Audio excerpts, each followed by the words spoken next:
Hey, tonight's shave, Zenith B10 Boar brush. It's been soaking for a couple hours. That's my break-in. 6 uses I've put on it. Sheraton, what I've been using to house my Gillette Nacet blade. 126 shaves we've got on it. So today's 127. It just has the right, this razor. It's not the most aggressive that I have by far. As I've stepped up with the Nacet and got into higher use counts, I've had to put aside the more mild razors as I've come along. And this one just happens to be one that is not really an aggressive razor, but it just has the right geometry for me to keep using it. I mean, I'm sure there are other ones out there that for other people that can act the same way. I don't think this is the only one that's a good marathon, razor, but it's the best one I have for me. The soap is a throwback to maybe 2015, 2016 or so, when the Strop Shoppe was doing business.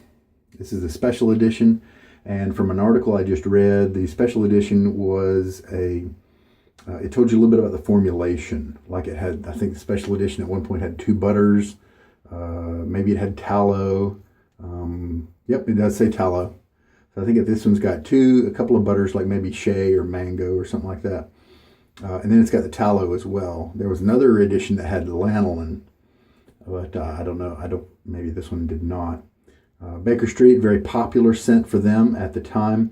And I think the article said about 2016 time frame, they were kind of winding down and had closed up shop, and they did have some inventory out in some of the bigger vendors that just hadn't sold yet, but they closed up shop. And we'll talk more about that as we're mixing lather. So what I have done, because I think one of the issues with Strop Shoppe was the lightness, the faintness of the scents. That's what the article seemed to say, and what my nose says as I'm smelling it from the tub. So what I did was I dug down, since this might be a 2-year-old sample, 3-year-old even possible. I dug down as deep as I could to perhaps avoid the surface part where maybe the scent has disappeared more. So we'll try that out. I've pre-rinsed my face with some water. A little splash there of water. I have pushed and pressed the soap, kind of a waxy feel, not very much like many of the artisans of today. Much more kind of waxy and firm. I actually appreciated it. It was easier to push around because it was more firm. And so that's a 1/4 teaspoon in there, maybe a hair more than a 1/4. The brush is there. I showed you that, so I believe we're ready to go. So, as usual, take this guy out, take the Boar brush out, shake most of the water out, and then we will start up. Just medium pressure on the brush, maybe medium to light. Baker Street was very popular. They were trying to capture the feel of England, the city, what Holmes and Watson might have been experiencing. Leather, things like that, I believe, were in the profile. They just wanted to take the user, in that direction.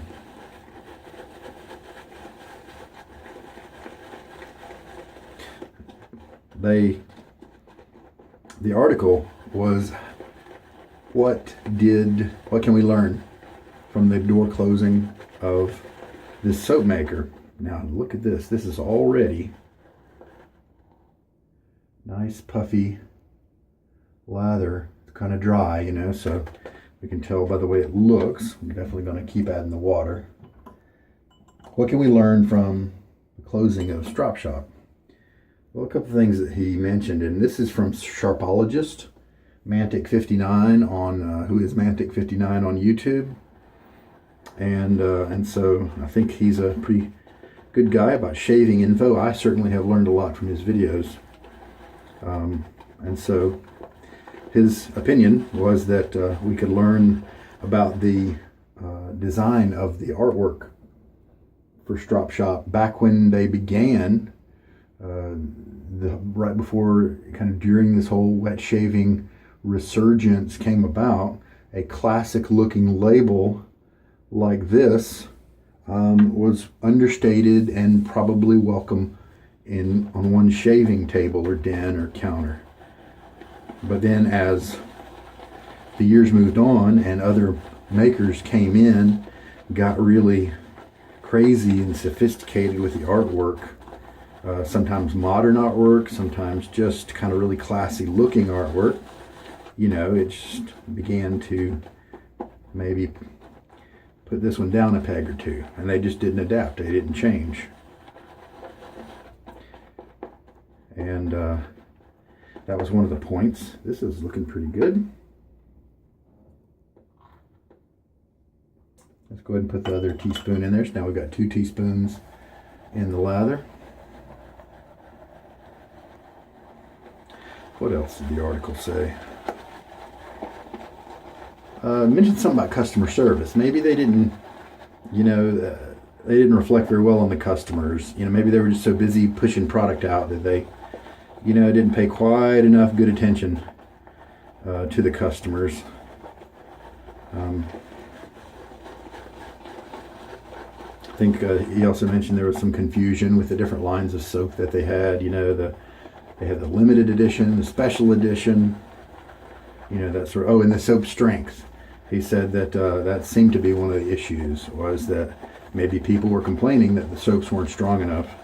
And it seems like perhaps they said, well, this is just the way we're going to make them. That's kind of funny, because even now, a couple years later, I'm beefing at Space. Not really beefing at the maker, because I mean, they can make it however they want. I've experienced lots of really, really low strength scents. And they say that it's because they don't want to irritate people's sensitivities. If they have skin allergies and things like that, if they put out a weak scent, then everything might just work. See how that guy stands up on his own? Pretty tall little piece coming up from the bristles. So we know he's got a lot of structure in there. He's able to hold his own weight. Sometimes that means he's too dry. Let's assume that that's what it means. I'm going to refill my syringe. So now we're going to put in, from this point on, since we've already put 2 in, I'm going to put it in by half. So 2.5 teaspoons of water.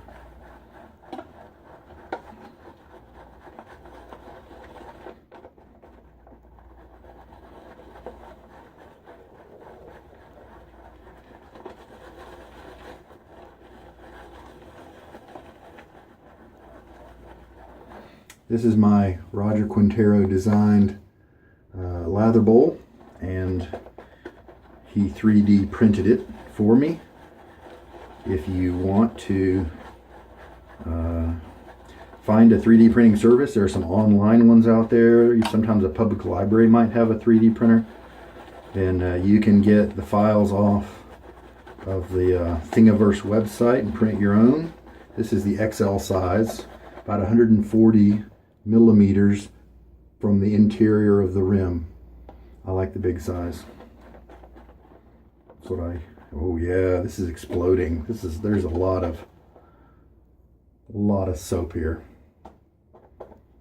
Very nice. Let's do a little finger test. Yeah. A little bit of pretty good cushion. Can barely just feel that I have ridges on my fingerprints.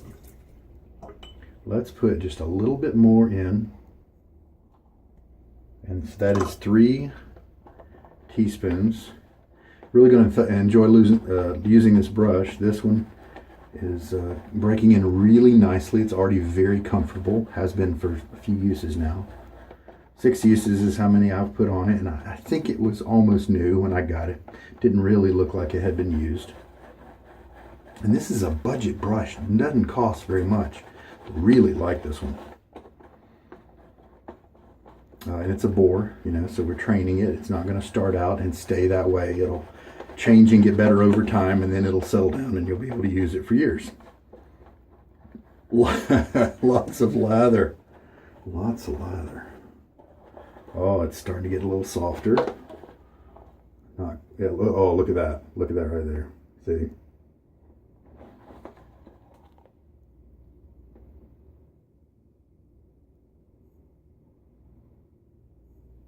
That's some lather goodness right there.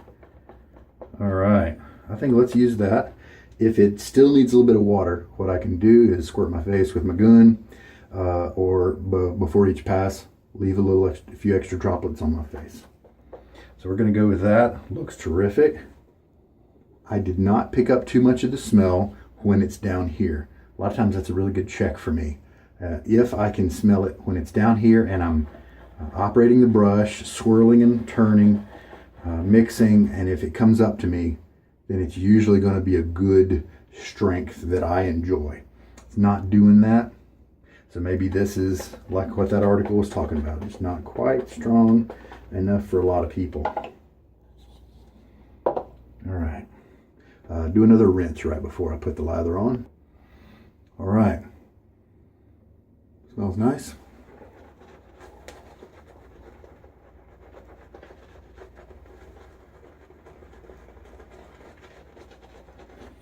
I'm going to get out the spray here and just every once in a while add a little bit, because it does appear to be too dry.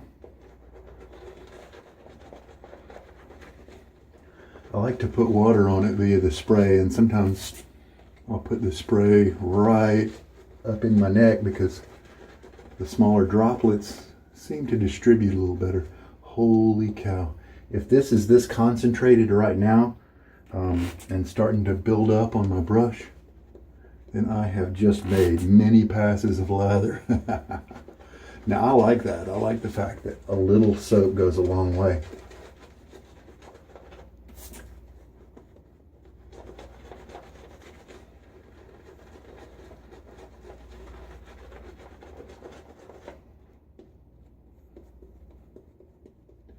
Okay, is it too thick? We do these swipes right here, and we look for lumps. Like right there. Oh, that's a lump of my skin, so that's fine. That might be about right. How about we just settle down right there, put the water aside. So it just took a few extra sprays, and so now we're just going to paint and firm down the... Now here's the good news. I am able to smell it and enjoy it during this process, and so that is a plus. It's not as unscented as many that I've tried. It is difficult to pick up many of the different scent notes that might be in it because of definitely picking up something kind of green, because it's so light. You know, you need to be able to enjoy it and the different facets of it. And if you only get the highlights or the strongest notes because it's weakly distributed among the soap, then that's kind of a disadvantage. The lather looks really good, nice and creamy on my face. Happy with that. Oh yeah, that feels good. Some people are marketing, selling these when they're on the used market, calling them unobtainium and that kind of thing. And while it's true that you really can't get them anymore except the used market, they might be especially attractive to people who like the lighter scented soaps. All right, here we go. Let's try this nice glide. Pretty good slickness right there. First pass usually has a little bit of tug involved, but suck it up. It's gone after the first pass, and then it's really smooth afterwards. And just to make sure I get those hairs.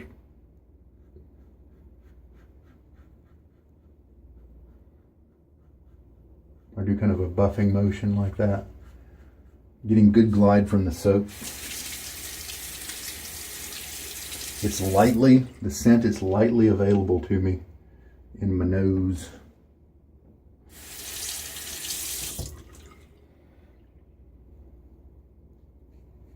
Oh, but it's working. It's performing its job nicely in terms of slickness, movement of the razor is sliding nicely. From the feel, it seems to be protecting my skin pretty well. Again, not trying to remove all the hair.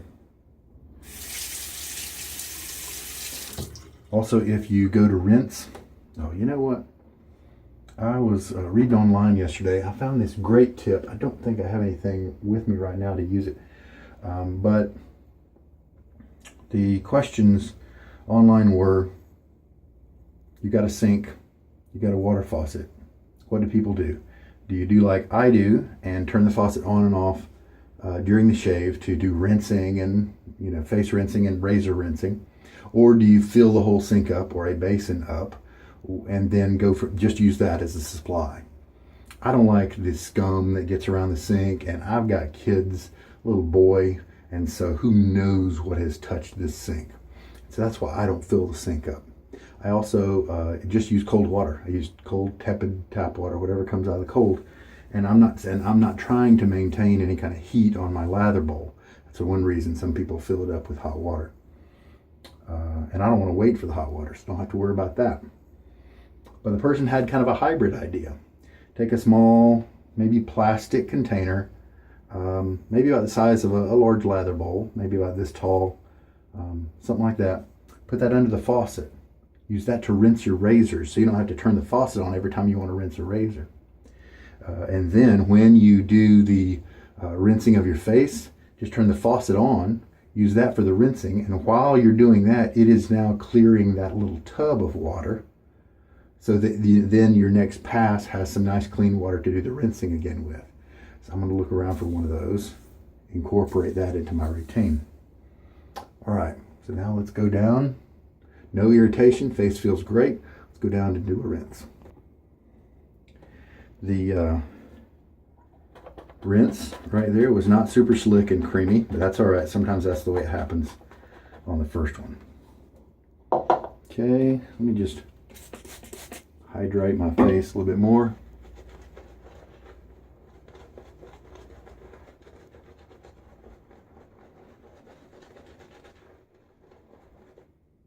Yeah, I forgot to get the water out from under in my goatee. Good face feel on the brush here. Even on the scrubbing part, it's a little scrubby. It's not just, you know, like feathers, but it's just fine. It's not going to cause me any brush burn or anything like that. Feels really good. Nice creamy lather. Happy about that. All right.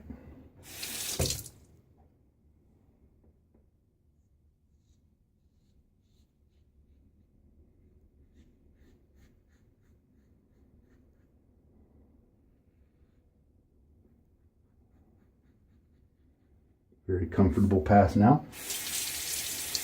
You know, right there, rinsing the razor, that's when I would be just not turning on the faucet and using the little container full of water to do the job. That'll save time. I won't have to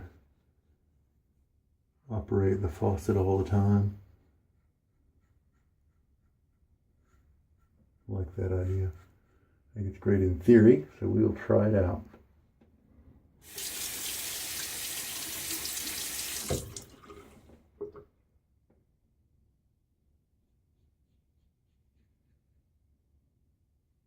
Cross grain on my cheeks for the second pass, as usual. Zero irritation. I do have that weird red patch that just kind of comes around right here. It doesn't feel negative at all. It just shows up sometimes. All right, rinse again. Like I mentioned earlier, right there, that was a slick pass rinsing right there. This was a nice lather to rinse away from my face. It felt luxurious, creamy, and nice. The first pass often will happen and not be that way. My guess is because of my oily skin. I've got so much lather, I'm just kind of piling on it, piling it on my face here, just because I've got it. Don't really need to do too much splay, swirling motions and mixing. Just switch to the painting right quick. And I just applied my third pass, and I've got tons left still. So a quarter, this is one where a little goes a long way. A quarter has given me 8 passes, maybe 7 or 8 passes. Quarter teaspoon loaded into pressed down into my lather bowl. Lots of lather. Wipe away the unshaven areas, or the unshavable area. And I'll stay with the cross grain. My cheeks probably don't even need this.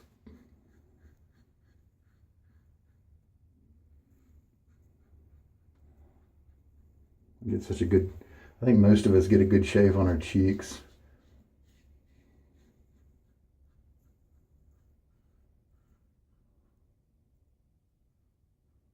Definitely not chasing the BBS, the Baby Butt Smooth. If I go against the grain, my neck, that would be very irritating for me. But that would actually get such a close shave that I may not be able to shave the next day at the same time, you know. Then you get the possibilities of ingrown hairs and things like that. You get so close. Now let's see how that just kind of, yeah. Okay, I see several. I wasn't quite as careful with my technique right here. I was mainly doing this stroke here for this region, and that's not enough with this blade, and with many blades, actually, not just an old one. That's not enough to get a great cut. And so I'm just going to throw in, face feels good, no irritation. I'm just going to load up, put in a little bit of lather right there. Come at it from the angle I should have come at it on the third pass. This is kind of a cross grain angle right there.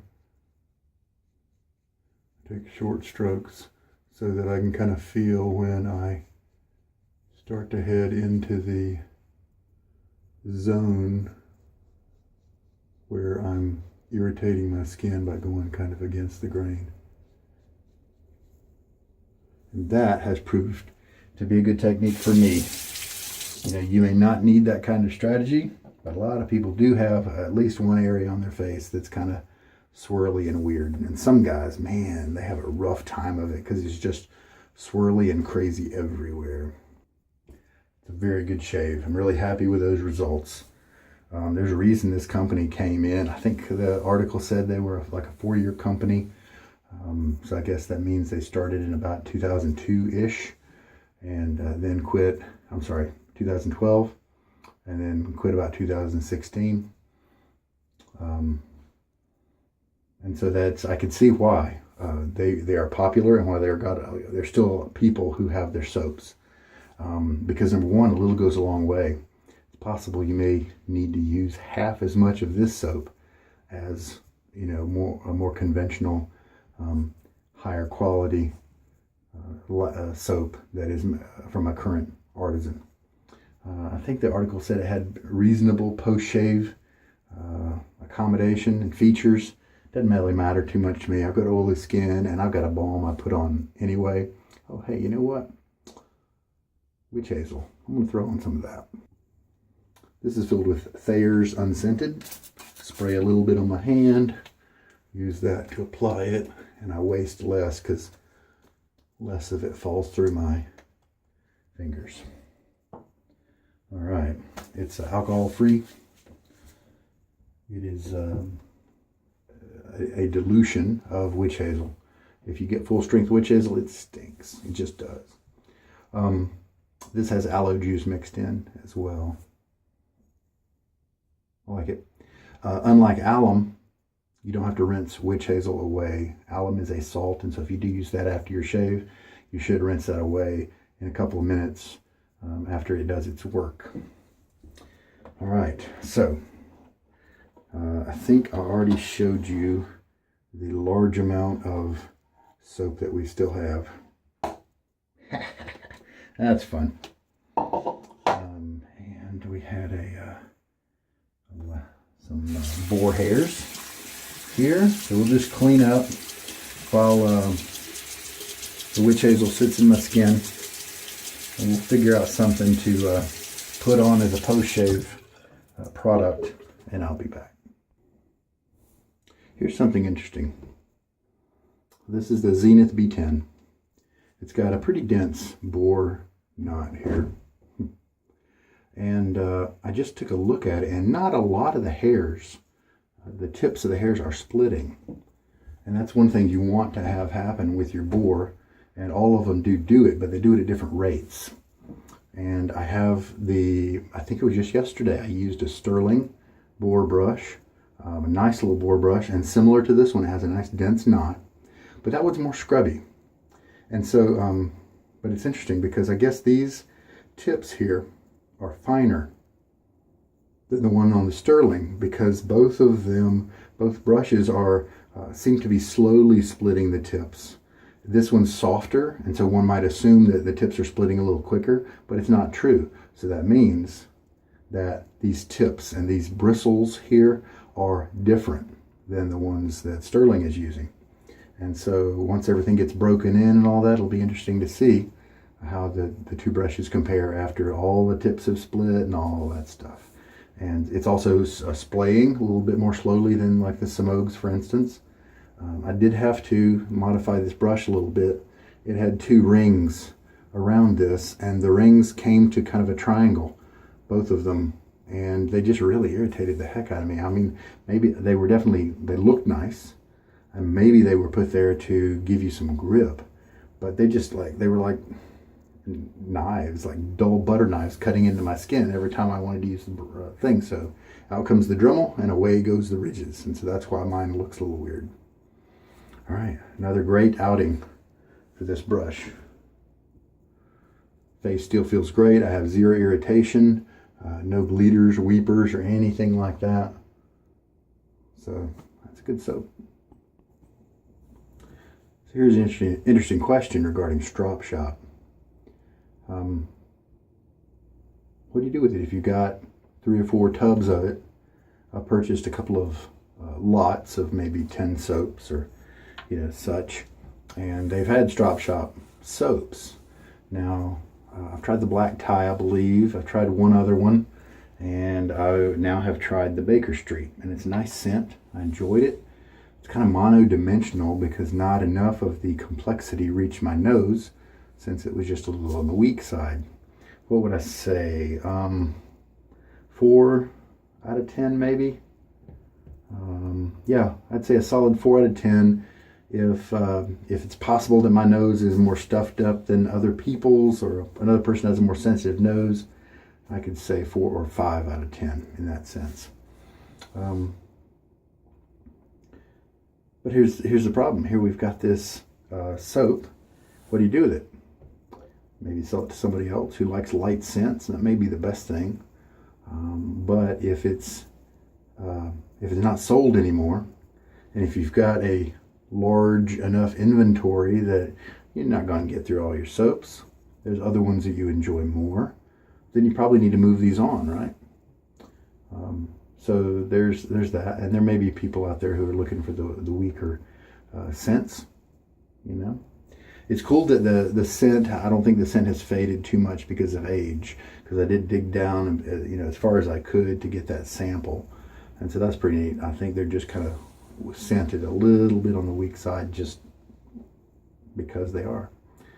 And so I'm probably not the kind of person to keep this brand around just because it's going to get more into unobtainium as time goes by, especially when other soaps have kind of eclipsed them in scent strength, in performance, in label design, that kind of thing.